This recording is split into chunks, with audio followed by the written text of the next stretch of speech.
नमस्कार। यूपी जो है शराब के मामलों में एक रिकॉर्ड बना दिया है। यूपी ने शराब निर्यात मामले में देश के 10 प्रमुख राज्यों में यूपी तीसरे नंबर पर आया है। अभी तक 5वें नंबर पर था। योगी सरकार की नीति की वजह से गोवा और आंध्र प्रदेश को पीछे छोड़ दिया है। बीते 5 साल में 9,000 करोड़ रुपए का निवेश हुआ और करीब 60,000 लोगों को इसके रोजगार मिला है। इसके साथ ही जो है शराब उत्पादन दोगुने से अधिक देखने को मिला। इस वर्ष 170 करोड़ बल्क लीटर से अधिक जो है होने की संभावना है। अब बात कर लेते हैं यूपी में गैर सरकारी मदरसों के सर्वे के लिए योगी सरकार ने एक फॉर्मेट जारी कर दिया है।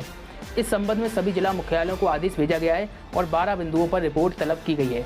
योगी सरकार का कहना है कि गैर मान्यता प्राप्त मदरसों का सर्वे कराने के पीछे बेहतर शिक्षा व्यवस्था कराना है। सर्वे में पता लगाया जाएगा कि मदरसों का वित्त पोषण कहाँ से हो रहा है, किस जिले में कितने गैर मान्यता प्राप्त मदरसे हैं, किस मदरसे में कितने बच्चे तालीम हासिल कर रहे हैं। यूपी सरकार की कोशिश है कि राज्य में गैर मान्यता प्राप्त मदरसों का सर्वे कराकर उन्हें मान्यता प्राप्त के दायरे में लाया जाए।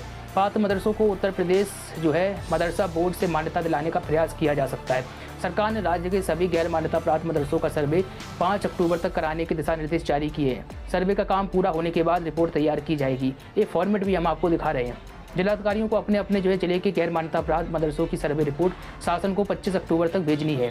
तो इसी को लेकर ये जो है यूपी के जो है विभिन्न गैर मान्यता प्राप्त मदरसों में सर्वे का काम शुरू हो गया। इसी के साथ ही अब बात कर लेते हैं उत्तर प्रदेश की कानून व्यवस्था को लेकर। सजग यूपी के सीएम योगी आदित्यनाथ ने पुलिस को एक बड़ी नसीहत दी है। योगी ने बागपत में रविवार को एक जो कार्यक्रम आयोजित हुआ था उसमें कहा कि पुलिस के हूटर का ही इतना खौफ होना चाहिए कि जिसे सुन अपराधी कांप जाए। रात में पुलिस की बेहतर से बेहतर पेट्रोलिंग होनी चाहिए। इसी के साथ ही योगी ने कहा कि यूपी में अपराध और अपराधियों के लिए कोई जगह नहीं है। आपको बता दें योगी आदित्यनाथ बागपत पहुंचे हुए थे। यहाँ पर कानून व्यवस्था और विकास कार्यों की समीक्षा की।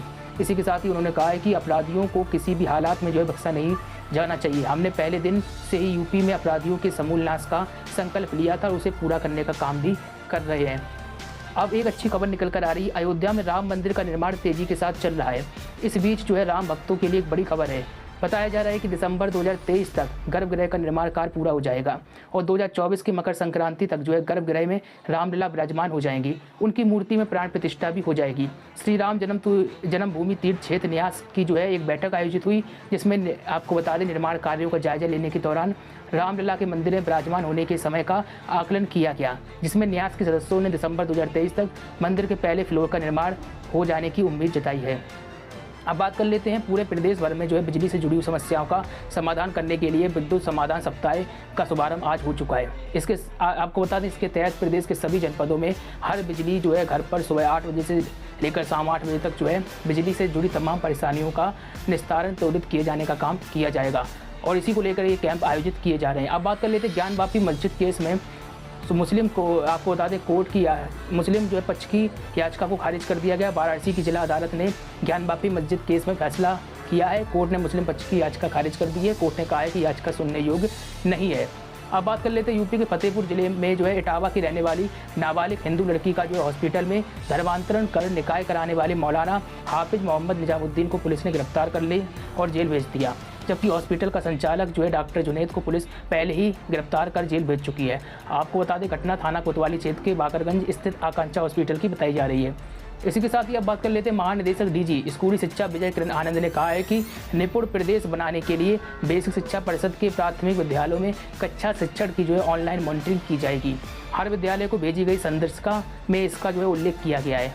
कक्षा विभाग के जो है पर्यवेक्षण की नई सूची भी अगले सप्ताह जारी कर दी जाएगी और उसी के अनुरूप जो है कार्य किया जाना है ताकि हर बच्चा जो है भाषा व गणित में दक्ष बन सके। तो एक फैसला है जो हमने आपको बताया। अब बात कर लेते हैं रिलायंस जियो ने पिछले महीने जो ऐलान किया था कि दिवाली से देश में जो है 5G नेटवर्क मिलना शुरू हो जाएगा। अब देश की एक और बड़ी टेलीकॉम कंपनी भारती एयरटेल ने दिसंबर 2023 तक सभी शहरी क्षेत्रों में 5G कनेक्टिविटी उपलब्ध कराने की जानकारी शेयर की है। आपको बता दें इसके अलावा एयरटेल का ये भी कहना रहा कि सभी मौजूदा सिम कार्ड पर ही 5G नेटवर्क काम करेगा। बता दें कि पिछले महीने ही एयरटेल, वोडाफोन और जियो ने आने वाले महीनों में जो है 5G नेटवर्क रोल आउट करने की जो है जानकारी शेयर की थी। अब एयरटेल ने साफ कर दिया है कि 1 महीने के अंदर ग्राहकों को 5G कनेक्टिविटी मिलना शुरू हो जाएगी। जियो के बाद जो है एयरटेल का बड़ा ऐलान था जो हमने जाना। अब बात कर लेते हैं लखनऊ के बाद सरकार जो है प्रदेश के दूसरे हिस्सों में भी जो है IT सिटी बनाने की योजना तैयार कर रही है। प्रदेश के जो है किन हिस्सों में IT सिटी बनाई जा सकती है, इसके लिए IT एंड इलेक्ट्रॉनिक्स विभाग ने जो है राज्य की सभी विकास प्राधिकरणों से प्रस्ताव मांगे हैं। विकास प्राधिकरणों से प्रस्ताव मिलने के बाद आज सरकार IT सिटी विकसित करने के लिए निवेशकों से बातचीत करेगी। आपको बता दें IT सिटी बनने से एक ओर जहां IT सॉफ्टवेयर का निर्यात बढ़ेगा तो वहीं दूसरी ओर युवाओं को प्रदेश में ही रोजगार के अवसर मुहैया होंगे।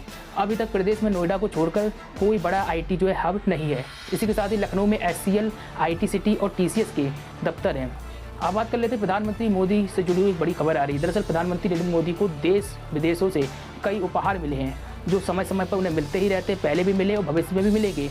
और अगर आप इन्हें खरीदना चाहते हैं तो इसके लिए एक मौका आ चुका है। खिलाड़ियों और राजनेताओं सहित विभिन्न क्षेत्रों के लोगों से प्रधानमंत्री नरेंद्र मोदी को मिले 1200 से अधिक उपहारों को 17 सितंबर से नीलाम करने का फैसला किया गया है। और इससे मिलने वाली रकम यानी कि पैसा नमामि गंगा मिशन योजना चल रही है उसको दिया जाएगा। अब बात कर लेते हैं देश के विभिन्न राज्यों में लंपी वायरस बीमारी ने कहर बरपा कर रखा हुआ है। अब तक हजारों गायों की मौत लंपी वायरस के चलते हो चुकी है, जिससे दुग्ध उत्पादन पर भी खासा असर देखने को मिला है। इस मामले पर प्रधानमंत्री नरेंद्र मोदी ने सोमवार को एक कार्यक्रम में संबोधित करते हुए बताया कि केंद्र सरकार राज्यों के साथ मिलकर लंपी वायरस को कंट्रोल करने के लिए प्रयास कर रही है। साथ ही उन्होंने ये भी जानकारी दी है कि वैज्ञानिकों ने लंपी वायरस बीमारी के लिए देसी टीका भी बना लिया है।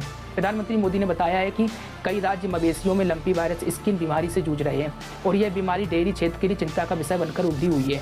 आपको बता दें India expo centre and mart में आयोजित international dairy federation world dairy summit को संबोधित करते हुए प्रधानमंत्री मोदी का ये बयान आया है। उन्होंने कहा कि हमारे वैज्ञानिकों ने लंपी स्किन डिजीज के लिए स्वदेशी वैक्सीन भी तैयार कर ली है। और इसी के साथ ही हाल ही के दिनों में भारत के कई राज्यों में इस बीमारी के कारण पशुओं का काफ़ी नुकसान हुआ। पूरे देश भर में आपको बता दें लंपी वायरस को लेकर अलर्ट जारी है। अब बात कर लेते हैं भारत में सड़क सुरक्षा को लेकर सरकार काफ़ी सारे काम कर रही है। एक खबर हमने आपको दी थी, इसमें हाल ही में बताया था अगर पीछे की सीट पर बैठे तो भी आपको बेल्ट लगानी होगी। कि खबर को नहीं देखा तो आप देख सकते हैं, चैनल पर पढ़िए। आपको बता दें इसी के साथ ही सड़क परिवहन एवं हाईवे मंत्री नितिन गडकरी का एक बयान आया है। उन्होंने कहा है किसी के साल के अंत तक सभी वाहनों में 6 एयरबैग्स अनिवार्य किए जा सकते हैं। भारत की सड़कों पर दुनिया की सबसे खतरनाक सड़कों में से एक माना जाता है और इन पर सुरक्षित बने रहने के लिए वाहनों का सुरक्षित होना भी बहुत जरूरी है।